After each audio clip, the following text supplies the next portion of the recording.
पंजाब से हैं भगवान दास जी, स्वागत है आपका।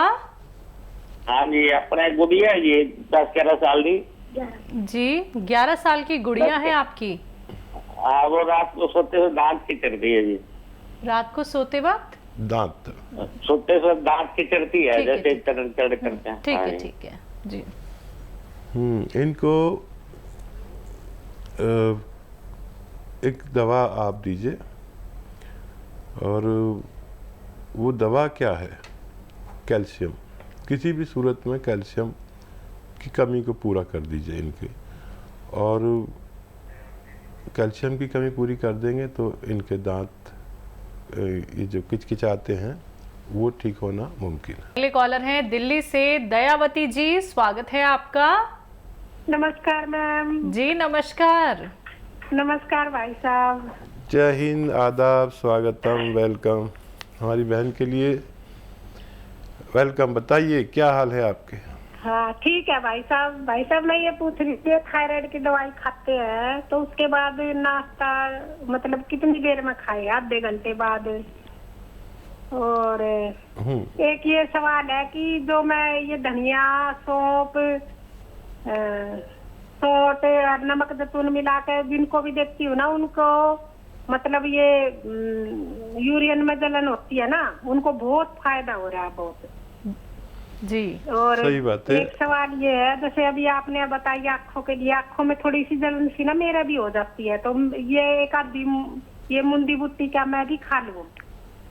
ठीक है, ठीक है। और क्या सवाल?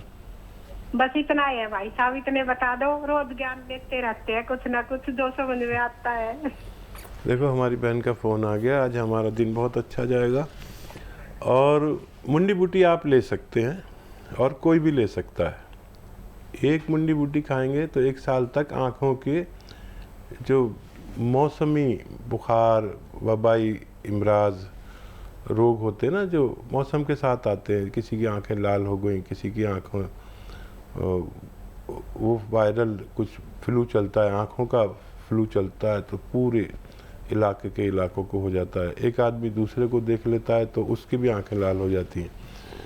तो 1 साल में 1-2 तो सबको खा ही लेनी चाहिए। मैं भी खा लेता हूँ। इस साल भूल गया हूँ लेकिन आपने याद दिला दिया तो मुझे भी खानी होगी। अब क्या सवाल था? थायराइड की अगर कोई दवाई ले रहा है तो खाना कब खाना चाहिए? आधा घंटे बाद ले लें तो ज़्यादा मुनासिब होगा।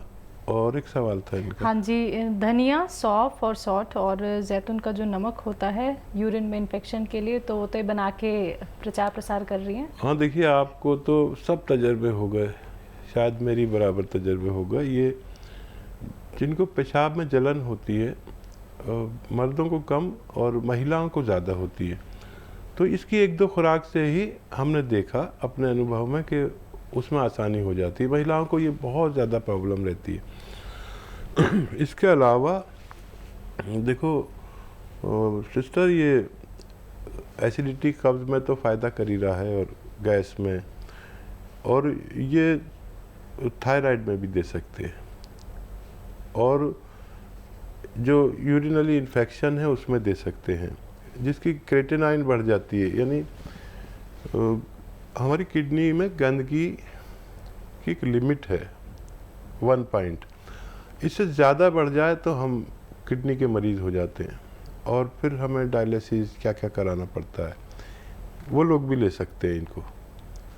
और लीवर के लिए बहुत अच्छा है, स्किन रोग के लिए बहुत अच्छा है। ये कितने रोगों में काम आता है मुझे खुद नहीं पता। कभी कभी तो कोई मरीज़ मुझे बताता है कि मैंने इसमें ये ले रहा था तो मेरा ये भी ठीक हो गया। तो इसको आप नोट करके रखें, बहुत काम का नुस्खा है और आप जिसको भी दे रहे हैं उसको फ़ायदा हो रहा है। वैसे ये असली चूरन है और दूसरे लोग ना जाने क्या क्या मिला के दे देते हैं, लेकिन ये असली चूरन है। सुलेमानी चूरन कहते हैं इसे। आप याद रखना, मेरा नाम सुलेमान है, इसे सुलेमानी चूरन कहते हैं। असली दवाएं मिल गई तो फ़ायदा होना मुमकिन है। अगली कॉलर है पंजाब से लता जी, स्वागत है आपका। नमस्कार मैडम जी। जी नमस्कार।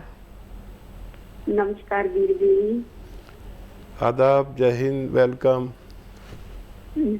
भाईजान मेरे 3 सवाल हैं। मैडम जी, 3 सवाल है, लिख लो आप, है ना। जी। मैडम, एक ना भाई है, उसको शुगर भी और जुकाम, खांसी, नजला इसके साथ में जल्दी रहती है, उसको क्या क्या दें? और एक हम जो आपने मुंडी बटी बताते हो, उसको चबाकर खाना है? चबा के नहीं, और निगल कर खाना, निगल कर। साफ्ती को? हाँ, साबुत ऐसे मुंह में रख के और निगल के खाना है। भाई अगर किसी को साथ में कब्जी हो, उनकी आंखें लाल रहती हैं और खुजली होती है, तो उसको कब्जी भी है, उसको क्या दें फिर? मुंडी बटी दें और क्या दें? और एक सवाल और है भाई मेरा। भाई एक सवाल ये है कि जो उनाव वाला नुस्खा है इम्यूनिटी बढ़ाने के लिए, जिसको खट्टी चीजें नहीं सिखाती और ठंडी चीजें नहीं सिखाती, हम उसको दे सकते हैं? ठीक है। हाँ, खट्टी और ठंडी चीज़ें उनको खानी नहीं चाहिए जिनको ज़ुकाम, नज़ला, खांसी, बलगम, छींके, एलर्जी होती है। तो उनको खट्टी चीज़ें उस वक्त तक नहीं खानी चाहिए जब तक ये नुस्खा वो इस्तेमाल कर रहे हैं। और ये नुस्खा इस्तेमाल करने के लिए 5-6 महीने दरकार होते हैं, 5-6 महीने चाहिए होते हैं। जब तक ना करें तो बहुत तेज़ी से फ़ायदा मुमकिन है, करेंगे तो फिर वक्त ज़्यादा लगेगा, तो आपको हमसे शिकायत हो सकती है। मुंडी बूटी वाला आपने जवाब दे दिया। हकीम साहब, इनके एक भाई हैं जिनको शुगर है और नज़ला ज़ुकाम रहता है। हाँ, देखिए, शुगर का तो इलाज करना ज़रूरी है, लेकिन शुगर वाले खट्टी चीज़ खाते हैं, वो नज़ले वाले खट्टी चीज़ खाते हैं तो उन्हें नहीं चलती अक्सर। तो जैतून का सिरका नहीं दे सकते इन्हें, अगर नहीं चले तो इनको जामुन का गोंद आधा ग्राम 2 बार दिया करें दिन में, इससे ज़्यादा ना दें। ये दरअसल बहुत तेज़ होता है। अक्सर आपने देखा होगा कि हम जामुन अब आने वाली है, मेरे ख्याल से अभी आ जाएगी या आ गई होगी, तो हम 200, 300 रुपए की जामुन खा जाते हैं। शुगर वाले तो बहुत ज़्यादा खाते हैं और सोचते हैं इससे फ़ायदा हो जाए, लेकिन बहुत मामूली सा फ़ायदा भी होता हो तो मुझे इत्मीनान नहीं होता। इसी का एक गोंद आता है जिसे जामुन का गोंद कहते हैं, असली ले लें और आधा ग्राम खाने से पहले, आधा 1 घंटे पहले खा लिया करें। इसे ज़्यादा ना खाएं, काफ़ी तेज़ होता है। एक आधा ग्राम में, इसके गोंद में 2 किलो जामुन की ताकत होती है। इससे ज़्यादा कभी ना खाएं।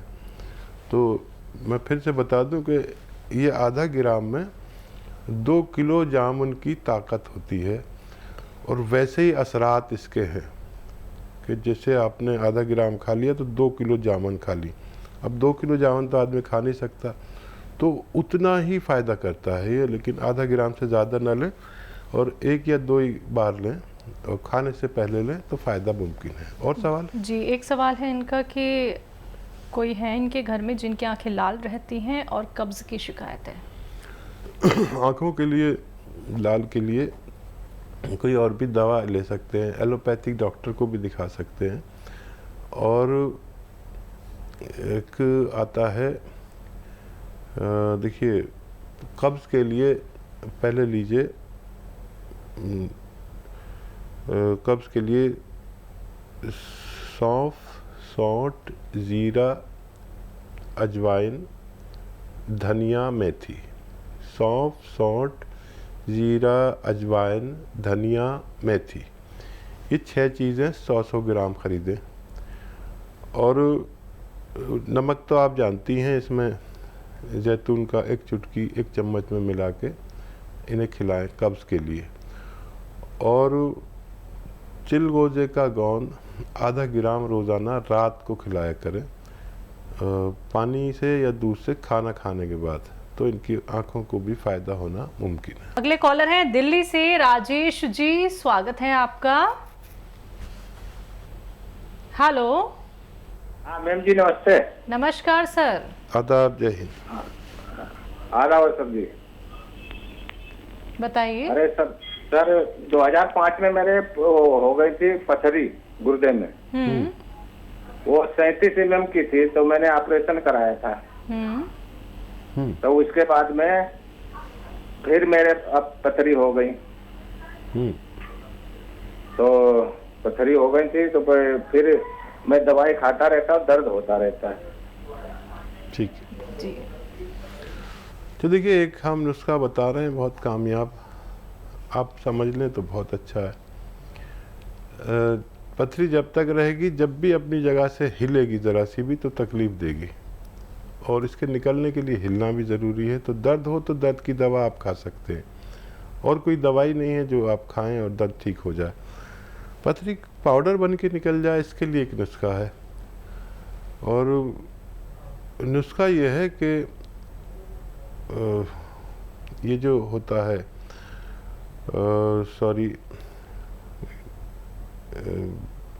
गूलड़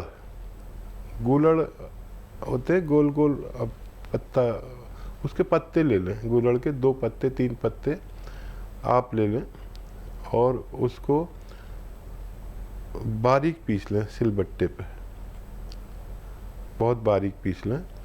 नींबू पानी में पीस लें, पानी न डालें, नींबू पानी डालें, उसमें खूब बारीक पीस लें। 1 गिलास पानी मिलाएं, उसके बाद 1 गिलास पानी मिला के इसमें नमक ज़ैतून आता है, एक नमक ज़ैतून, ये आपको अपने घर में रखना चाहिए, क्योंकि आपको बार बार पथरी होगी, जिसको भी होती है बार बार होती है, तो कभी कभी ये पी लिया करें।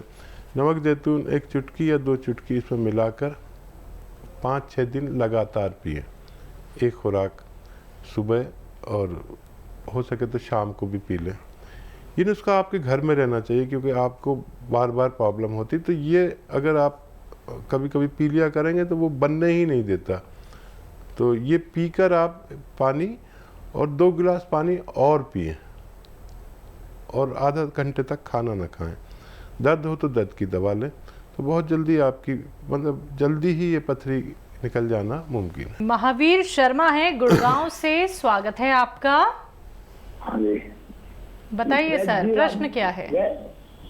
प्रसन्न जी, मैं दवाई मंगाई सियागोन, और उससे बहुत आराम हुआ है। मैं वैद्य जी को धन्यवाद देना चाहता हूँ, बहुत बहुत इनका धन्यवाद। भगवान इनको खुश रखे, कारोबार में इनकी तरक्की हो। बहुत धन्यवाद भाई आपका, आपने हमें जो ये फीडबैक कॉल दी है, हम खुश हो गए बहुत ज़्यादा। और अब आप देखिए, हमारे साथ जुड़े रहिए। आप हमारे साथ जुड़े रहेंगे तो उसका ये मकसद नहीं है कि मैं आपकी इज्जत करता रहूं, आप मेरी इज्जत करते रहें, वो तो ज़रूरी है सम्मान, लेकिन ये नुस्खा आपको अपने कम से कम 100 रिश्तेदारों तक पहुंचाना है। अगर आप ये प्रण लेते हैं तो आपका धन्यवाद स्वीकार है, अगर नहीं लेते हैं, आप हैं लाइन पे क्या? 6 घंटे चैनल देखता हूँ आपका। हाँ, आप ये प्रण लेते हैं कि आप 100 लोगों तक ये नुस्खा पहुंचाएंगे, ताकि 100 लोगों को और फायदा हो सके। देखो जी, कम से कम 50 आदमियों के पास मैंने आपकी दवाई पहुंचा दी है। अच्छा भाई, बहुत अच्छे आदमी हैं आप। और तारीफ करता हूँ कि मैं भाई, ये दवाई इससे बढ़िया कोई दवाई नहीं है। आप यकीन करें भाई, देखिए, मैं जो भी नुस्खा आपको बताता हूँ वो लाखों बार जब आजमा लेता हूँ तब आपके पास पहुँचाता हूँ। बस मैं ये चाहता हूँ कि मेरा कोई भी भाई जैसे आप हैं, वो उससे अगर लाभ उठाएं तो सिर्फ अपना लाभ उठाकर ना बैठ जाएं, फिर वो सबको होना चाहिए लाभ, जो भी आपकी तरह 10-10, 20-20 साल से तकलीफ़ में, हर घर में वो लाभ पहुंचना चाहिए। हर घर को उस दवा की पहचान होनी चाहिए, हर घर को के पास एक डायरी होनी चाहिए, ताकि अगर मैं कल को नहीं भी रहूं तो आप सेवा करने वाले मौजूद रहें, आपके बाद कोई और रहें, और ऐसे ये सिलसिला चलता रहे, और ये सब कुछ ख़त्म हो के लोगों को कुछ पता ही नहीं है। हर घर में एक जानकारी हो, जितना मेरे पास ज्ञान है आप तक पहुंच जाए, ये मेरी कोशिश है। इसी साल मैं रिटायरमेंट लेने वाला हूं, मुझसे जो भी नुस्खे पूछने हैं पूछ लीजिए, और जितना प्रचार प्रसार करना है कर लीजिए। फिर उसके बाद मैं नहीं मिलूँगा। आपका बहुत धन्यवाद कि आपने फीडबैक कॉल दी।